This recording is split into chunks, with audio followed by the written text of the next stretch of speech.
আসসালামু আলাইকুম। বার্তা বৈঠক সংবাদ বুলেটিনে স্বাগত জানাচ্ছি। সাথে আছি আমি জাহিদুল ইসলাম রনি। প্রথমেই সংবাদ শিরোনাম। বাংলাদেশের নতুন বিজয় দেখেছি, সরকারকে ক্ষমতা হস্তান্তরে আহ্বান গণতন্ত্র মঞ্চের। চট্টগ্রামে 7 থানায় আগুন, ভাঙচুর। ভৈরবে মন্ত্রী পাপনের বাসভবনে আওয়ামী লীগের কার্যালয়ে ভাঙচুর। দেশের 18 অঞ্চলে ঝড়ের আভাস। এতক্ষণ শুনছিলেন শিরোনাম, এবার বিস্তারিত। বাংলাদেশের নতুন বিজয় দেখেছি, এত গুলি, এত রক্ত, এত প্রাণহানি কি বৃথা যাবে? নিজ দেশের জনগণের বুকে গুলি চালিয়ে কি কখনো কোনো সরকার টিকে থাকতে পেরেছে?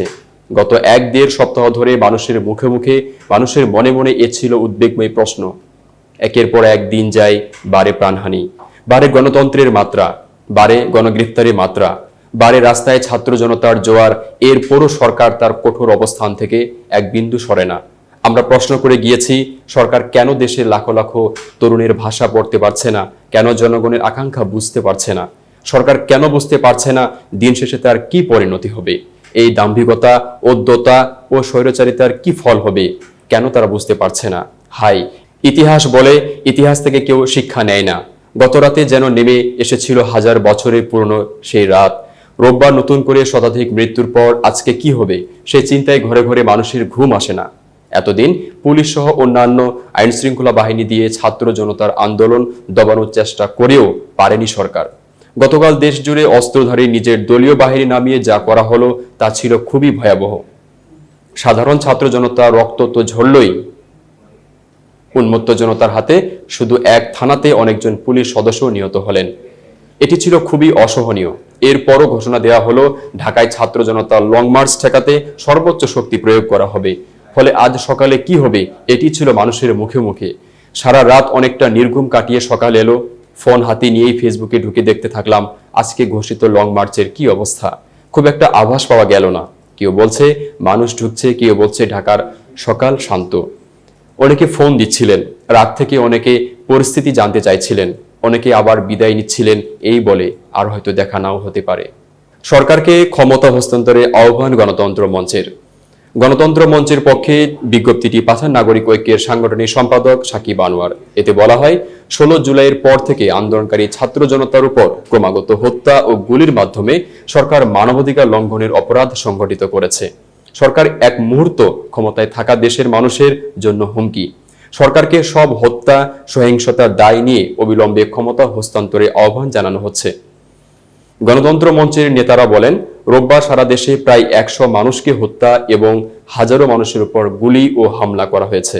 আওয়ামী লীগের নেতাকর্মী ও পুলিশের হামলায় জেএসটি ছাত্রলীগের মাগুরা জেলার সাধারণ সম্পাদক সোহাইম হোসেন ও ছাত্র ফেডারেশনের ঢাকা মহানগর কমিটির সাংগঠনিক সম্পাদক জুলফিকার শাকিল গুলিবিদ্ধ হন। মাথায় গুলিবিদ্ধ শাকিলের অবস্থা আশঙ্কাজনক। নতুন করে মোবাইল, ইন্টারনেট ও সামাজিক যোগাযোগ বন্ধ করে সরকার আরও নির্মমতার প্রস্তুতি নিচ্ছে বলে মনে করে গণতন্ত্র মঞ্চ। তারা এসব ষড়যন্ত্র প্রতিহত করতে দেশবাসীর প্রতি আহ্বান জানিয়েছে। বিজ্ঞপ্তিতে বৈষম্য বিরোধী ছাত্র আন্দোলনের আজ সোমবার লং মার্চ টু ঢাকা কর্মসূচির প্রতি গণতন্ত্র মঞ্চে সর্বাত্মক সমর্থন ও পাশে থাকার অঙ্গীকারের কথা জানানো হয়। চট্টগ্রামে 7 থানায় আগুন, ভাঙচুর। চট্টগ্রাম নগর ও জেলার 7টি থানায় হামলা ও আগুনের ঘটনা ঘটেছে। আজ সোমবার বিকেলে এসব হামলার ঘটনা ঘটেছে। থানার সামনে থাকা মোটরসাইকেলও নিয়ে যাওয়া হয়। প্রধানমন্ত্রী শেখ হাসিনার পদত্যাগ ও দেশ ত্যাগের পর চট্টগ্রাম নগরের বিভিন্ন এলাকায় খণ্ড খণ্ড মিছিল বের করে সাধারণ মানুষ। ঘটনার প্রত্যক্ষদর্শীরা জানান, নগরের কোতোয়ালি থানায় একদল লোক ঢুকে থানায় আগুন ধরিয়ে দেয়, ভেতরে ভাঙচুর চালায়। আগুন দেয়া হয় নগরের পতেঙ্গা থানায়। ভাঙচুর করা হয় সদরঘাট, ইপিজেড, ডবল মুড়িং থানায়। ডবল মুড়িং থানার সামনে থাকা কয়েকটি মোটরসাইকেলও নিয়ে যান বিক্ষুব্ধ জনতা। নগর পুলিশের অতিরিক্ত উপকমিশনার কাজী তারেক আজিজ গণমাধ্যমকে বলেন, পুলিশ সতর্ক অবস্থানে আছে। কিছু থানায় হামলা হয়েছে। এদিকে জেলার হাটহাজারী থানায়ও হামলা ভাঙচুরের ঘটনা ঘটেছে। থানার সামনে থাকা সাজোয়া যান পুড়িয়ে দেওয়া হয়েছে। পরে পুলিশ গুলি করে হামলাকারীদের সরিয়ে দেয়। এতে 8 জন আহত হওয়ার খবর পাওয়া গেছে। আজ সন্ধ্যায় লোহাগাড়া থানায়ও আগুন দেয় বিক্ষুব্ধ লোকজন। বিক্ষুব্ধ লোকজন থানার ফটক ভেঙে ঢুকে আগুন ধরিয়ে দেয়। সন্ধ্যা 7:30টায় এই প্রতিবেদন লেখার সময় পর্যন্ত থানায় আগুন জ্বলতে দেখা গেছে। এর আগে বিকেল 5টার দিকে উপজেলার আমিরাবাদ ইউনিয়ন পরিষদ কার্যালয়ে ভাঙচুর করা হয়। লোহাগাড়া থানার ভারপ্রাপ্ত কর্মকর্তা রাশেদুল ইসলাম গণমাধ্যমকে বলেন, আগুনে তাদের বেশ কিছু নথিপত্র ও সরঞ্জাম পুড়ে গেছে। তারা পরিস্থিতি নিয়ন্ত্রণের চেষ্টা করছেন। ভৈরবে মন্ত্রী পাপনের বাসভবনে আওয়ামী লীগের কার্যালয়ে ভাঙচুর। পদত্যাগী প্রধানমন্ত্রী শেখ হাসিনার দেশ ছাড়ার খবর প্রচারের পর আজ সোমবার বিকেলে কিশোরগঞ্জের ভৈরবে যুব ও ক্রীড়া মন্ত্রী এবং বিসিবির সভাপতি নাজমুল হাসান পাপনের ভৈরবের বাসভবন, উপজেলা আওয়ামী লীগের কার্যালয়, মুক্তিযোদ্ধা চত্বর ও বঙ্গবন্ধুর মুরাল ভাঙচুর চালানো হয়েছে। অগ্নিসংযোগ করা হয় ঢাকা সিলেট মহাসড়কের ভৈরব বাস স্ট্যান্ড এলাকায় অবস্থিত নাজমুল হাসান পৌর পার্কে। এছাড়া ঢাকা সিলেট মহাসড়কের ভৈরব বাস স্ট্যান্ডে এলাকায় অবস্থিত উপজেলা আওয়ামী লীগের সাধারণ সম্পাদক জাহাঙ্গীর আলমের মালিকানাধীন দর্শন সিনেমা হল ও ওয়ার্ড আওয়ামী লীগ সভাপতি মিন্টু মিয়ার মালিকানাধীন জান্নাত রেস্টুরেন্টে ব্যাপক ভাঙচুর চালানো হয়। পরে উপজেলা আওয়ামী লীগের সাধারণ সম্পাদক জাহাঙ্গীর আলম, পৌর আওয়ামী লীগের সাধারণ সম্পাদক আতিক আহমেদ, উপজেলা আওয়ামী লীগের সহসভাপতি সেলিম খান, সাবেক সহসভাপতি মির্জা সুলাইমান, উপজেলা স্বেচ্ছাসেবক লীগের সাধারণ সম্পাদক আফজাল হোসেন, উপজেলা যুবলীগের আহ্বায়ক আরমান উল্লাহ, 10 নম্বর ওয়ার্ড আওয়ামী লীগের সাধারণ সম্পাদক দেলওয়ার হোসেনের বাসভবন ও ব্যবসা প্রতিষ্ঠানে হামলা চালিয়ে ভাঙচুর করে। ভাঙচুর চালানো হয় 9 নম্বর ওয়ার্ড আওয়ামী লীগ সভাপতি ও পৌর কাউন্সিলর মোমেন মিয়ার ব্যক্তিগত কার্যালয়ে।